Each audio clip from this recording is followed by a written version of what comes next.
Subscribe करें हमारे YouTube channel को और बेल आइकन को प्रेस करें हमारे लेटेस्ट वीडियोस को देखने के लिए।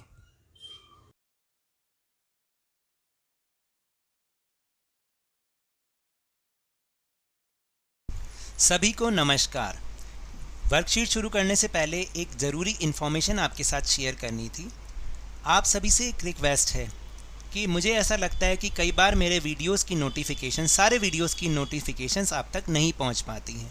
तो आप इतना काम कर लीजिए कि एक बार लवनीश सर की क्लास चैनल पर जाके ये देख लीजिए कि क्या आपने बेल आइकन को सही ढंग से प्रेस किया है या नहीं किया। अगर किया है तो उसकी नोटिफिकेशंस को ऑल यानी ALL पर आप सेलेक्ट कर लीजिए। अगर फिर भी नोटिफिकेशंस नहीं आते तो कृपया 2 या 3 घंटे में एक बार उस चैनल पर जाके ये देख लीजिए कि मैंने कोई वीडियो, लेटेस्ट वीडियो अपडेट वहाँ पर की है या नहीं की है। अगर आप ऐसा करेंगे तो ये मेरे लिए भी अच्छा होगा और आपके लिए इस तरह से अच्छा होगा कि आपको उस वीडियो से और ज़्यादा फ़ायदा मिल पाएगा और मेरी मेहनत भी वसूल हो जाएगी, यानी मेरी मेहनत ज़ाया नहीं जाएगी। तो थैंक यू वेरी मच। शुरू करते हैं। Hello and welcome to Lavneesh sir की क्लास।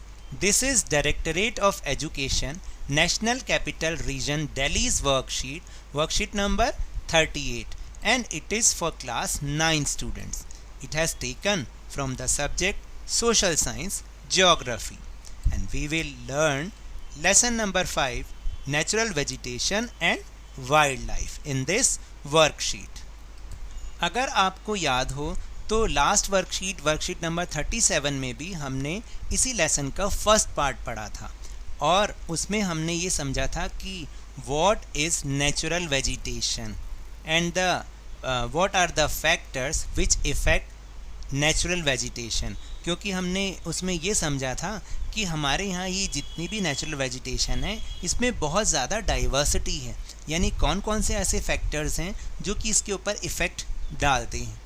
तो आज हम इस वर्कशीट में इस चीज़ को अंडरस्टैंड करेंगे कि what are the types of natural vegetation और हर टाइप के बारे में थोड़ी थोड़ी डिटेल्स को भी हम अंडरस्टैंड करेंगे। So now let's start and understand with me. The following types of natural vegetation are found in India. First is tropical evergreen forest, second is tropical deciduous forest, third is the thorn forest and shrubs, fourth is montane forests and the fifth is mangrove forests. तो चलें अब हम एक एक vegetation के type के बारे में डिटेल में जानेंगे। First is tropical evergreen forest. देखिए यहाँ पर बहुत ज़्यादा तो नहीं लिखा हुआ हर फॉरेस्ट के बारे में, लेकिन फिर भी आप इन्हें अपनी टेक्स्ट बुक में से इस टॉपिक को ज़रूर एक बार रीड कीजिएगा, समझिएगा, क्योंकि वहाँ पर कुछ और भी बातें हैं जो कि आपके लिए ज़रूरी हैं। सबसे पहली बात तो हम इन्हें एवरग्रीन फॉरेस्ट क्यों कहते हैं। एवरग्रीन फॉरेस्ट क्योंकि यहाँ तो लिखा नहीं हुआ। हम इन्हें रेन फॉरेस्ट भी बोलते हैं। इसलिए बोलते हैं क्योंकि यहाँ पर 200 सेंटीमीटर से भी मोर देन 200 सेंटीमीटर यहाँ पर रेनफॉल होता है, यानी इतनी ज़्यादा रेनफॉल होता है, इसके कारण इन्हें हम रेन फॉरेस्ट कहते हैं। और क्योंकि बहुत ज़्यादा रेनफॉल होने के कारण हमेशा यहाँ पे जो ट्रीज़ हैं वो एवरग्रीन रहते हैं, यहाँ तक कि जो वो अपनी पत्तियों को भी गिराते हैं वो बहुत ज़्यादा टाइम के लिए नहीं गिराते, इसलिए वो हमेशा ही हमें वो एवरग्रीन नज़र आते हैं। इसलिए अब हम इन्हें ट्रॉपिकल एवरग्रीन फॉरेस्ट कहते हैं। These forest are found in the areas of Western Ghats, Lakshadweep, Andaman and Nicobar Islands and Assam. It receives more than 200 centimeter of rainfall. The height of these trees exceeds 60 meters because of high rainfall. यहाँ पर जो trees की height होती है वो 60 metre भी cross कर जाती है। Every type of vegetation, trees, shrubs are found here. क्योंकि rainfall बहुत अच्छा होता है तो हर काइंड की वेजिटेशन यहाँ पर होती है। ट्रीज़ भी होते हैं, श्रब्स भी होते हैं और जो और भी दूसरी चीज़ें होती हैं। Some trees of commercial importance are found here. such as ebony, mahogany, rosewood, rubber, and cinchona. Elephants, monkeys, langurs, deers, etc. are found in these forests. तो आप ये भी कर सकते हैं, एक तो इसे पॉइंट्स में लिखें, ऐसे पैराग्राफ फॉर्म में ना लिखें। दूसरी बात, अगर ये नहीं करना चाहते तो आप एक टेबल बना लीजिए जिसमें 4 कॉलम्स आप बनाइएगा। First is the name of the forest और या name of natural vegetation. Second में आप लिख दीजिएगा विच एरियाज़, मतलब किस स्टेट्स में या किस एरिया में ये होते हैं। थर्ड में आप उनके जो ट्रीज़ उसमें होते हैं उसके बारे में लिख दीजिए, और फोर्थ में वहाँ पर कौन सी वाइल्ड लाइफ है उसके बारे में लिख दीजिए। Second is tropical deciduous forest. देखिए, ट्रॉपिकल डेसिडुअस फॉरेस्ट का मतलब है कि यहाँ पर जो भी ट्रीज़ होते हैं they shed their leaves for 6 to 8 weeks. 6 to 8 weeks के लिए वो अपनी पत्तियों को गिराते हैं, इसलिए वो हमें बहुत ड्राई नज़र आते हैं, इसलिए इनका नाम ट्रॉपिकल डेसिडुअस फॉरेस्ट रखा गया। And they are the most wide spread forest of India. ये 1 मार्कर क्वेश्चन है।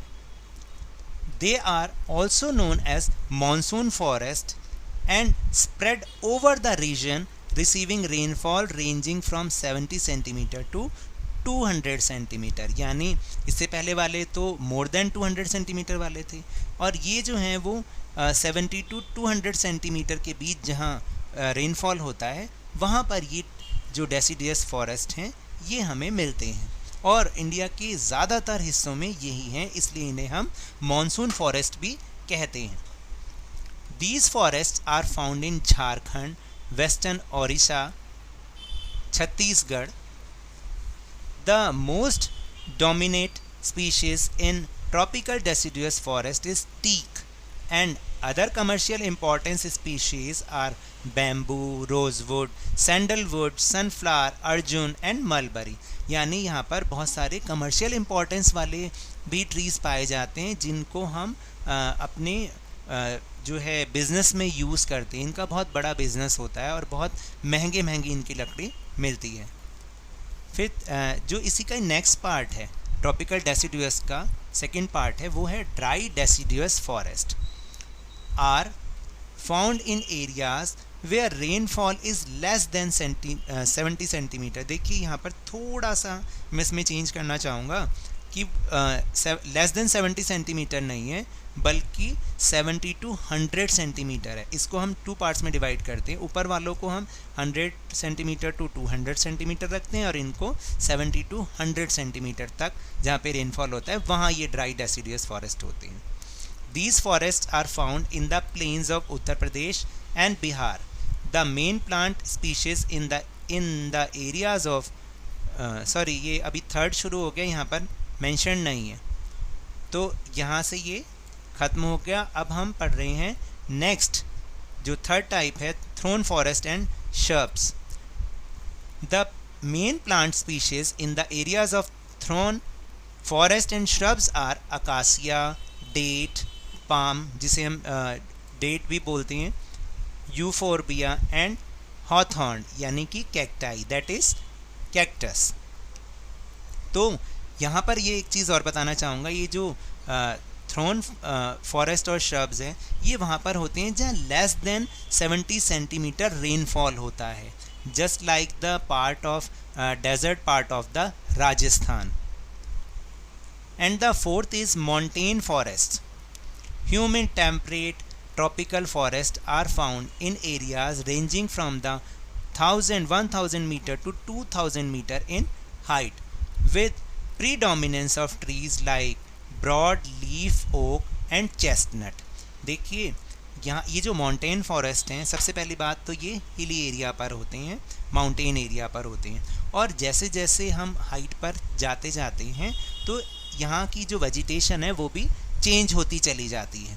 जैसे 1000 मीटर और 2000 मीटर पर तो फिर भी आपको वेजिटेशन मिलेगी, आप उससे ऊपर जाएंगे तो थोड़े कम वेजिटेशन शुरू हो जाएगी, और फिर अबव 3000 मीटर जाएंगे तो वहाँ पर वेजिटेशन नहीं होती, बल्कि वहाँ पर तो सिर्फ वो क्या बोलते हैं, हम हिंदी में बोलते हैं उसको काई बोलते हैं, वो ही मिलती है केवल। अभी हम आगे इसको हम समझने की कोशिश करते हैं। Coniferous trees like pine, cedar, silver fir, spruce, cedar, etc. are found between the 1500 and 3000 meters in height. At altitudes of more than 3600 meters, tropical forests and grasslands take the place of alpine vegetation. Silver fir, juniper, pine, birch are the main trees of these forests. These forests are often found in Kashmir stag, spotted deer, wild sheep, rabbits, Tibetan antelopes, yaks, snow leopards, squirrels, bears, ibex, red pandas, thick-haired sheep and goats. तो देखा आपने कि इसमें यही बताया हुआ है कि अगर हम अबव 3000 मीटर चले जाएं तो वहाँ पर बहुत ज़्यादा वेजिटेशन नहीं होती, बल्कि वहाँ पर जो है बिल्कुल ग्रास लैंड हो जाता है और बहुत छोटी छोटी सी ग्रास होती है और ज़्यादा कुछ नहीं होता. और यहाँ पर जो अभी हमने जिन एनिमल्स की बात की वो यहाँ पर मिलते हैं. And the last is mangrove forest. ये थोड़े से इम्पॉर्टेंट है. इम्पॉर्टेंट इसलिए क्योंकि जो अभी तक हमने जिन फॉरेस्ट के बारे में समझा ये उससे थोड़े से डिफरेंट हैं. डिफरेंट क्यों है वो अब हम जानते हैं. This vegetation is the most important vegetation in the coastal areas where tides occur. जहाँ पर ये टाइड्स आती हैं और कोस्टल एरिया होता है, चाहे वो सी का कोस्टल एरिया है, चाहे वो जो डेल्टा एरियाज़ होते हैं जहाँ पर जो एक रिवर है वो डेल्टा फॉर्म करती है, वहाँ पर ये फॉरेस्ट होते हैं. Mud and silt are collected on these shores. A dense mangrove is a type of vegetation in which the roots of plants are submerged in water. ये इनकी खास बात है कि यहाँ पर जो vegetation है उनकी जो plants होते हैं उनकी roots हमेशा पानी के अंदर डूबी रहती हैं, submerged रहती हैं. This vegetation is found in the deltas of Ganga, Brahmaputra, Mahanadi, Godavari, Krishna and Kaveri rivers. और मोस्ट इम्पॉर्टेंट क्या है कि sundari trees are found in the Ganga Brahmaputra delta which provide durable hard timber. यहाँ पर जो गंगा ब्रह्मपुत्र डेल्टा है वहाँ पर एक बहुत ही इम्पॉर्टेंट ट्री मिलता है जिसको हम सुंदरी ट्रीज कहते हैं, और उसका जो लकड़ी होती है वो बहुत ही ड्यूरेबल होती है, इसलिए वो बहुत इम्पॉर्टेंट है. और 1 मार्कर क्वेश्चन भी है. कोकोनट, पाम, क्योड़ा, वेंगार trees are found in different parts. और फिर एक और important information, the royal Bengal tiger is the famous animal of these forest. So now will move on the question answer section. First question is how many types of vegetation are found in India. Answer is 5 types of vegetation are found in India. Tropical evergreen forest, tropical deciduous forest, the thorn forest and shrubs, montane forest and mangrove forest. Question number 2 is write the names of trees found in the different parts of India according to their vegetation area. तो आपने इसमें क्या करना है कि ऊपर जो हमने फॉरेस्ट अभी हमने समझे उनमें जो जो ट्रीज़ होते हैं केवल उनके नाम लिखने हैं. तो first is tropical evergreen forest, ebony, mahogany, rosewood, rubber and cinchona. And the second is tropical deciduous forest, bamboo, rosewood, sandalwood, sunflower. यहाँ पे थोड़ी सी स्पेलिंग गलत है, sunflower, SUN flower, Arjun and mulberry. Third is thorn forest and shrubs, acacia, dates, euphorbia and hawthorn. Fourth is mountain forest या montane forest, oaks, chestnut, cedar, silver fir, pine, cedar. And the fifth is mangrove forest, sundari tree, coconut, palm, kyoda and vangar. Question third is describe briefly about the major vegetation areas of India. तो अब हमने इसमें थोड़ा थोड़ा हर एक forest के बारे में बताना है. Tropical evergreen forest. These forests are found in the Western Ghats, Lakshadweep, Andaman and Nicobar Islands and the regions of Assam. It receives more than 200 centimeter of rainfall and the height of trees here is more than 60 meters. Second is tropical deciduous forest. India has the largest area of forest spread in India. It is also called monsoon forest and it is located in areas where there is 70 to 200 centimeter rainfall. These forests are found in Jharkhand, Western Odisha, and Chhattisgarh. Third is the thorn forest and shrubs. They are spread in the area where rainfall is less than 70 centimeter, such as the desert region of Rajasthan. And the fourth is mountain forest or montane forests. Humid temperate tropical forests are found areas ranging from 1000 to 2000 meter altitude, and coniferous forest between 1500 to 300 meter altitude. And the fifth is mangrove forests. They are found in coastal areas where tidal occurs. Soil and sand are collected on these shores. Dense mangroves are a type of vegetation in which the roots of plants are submerged in water.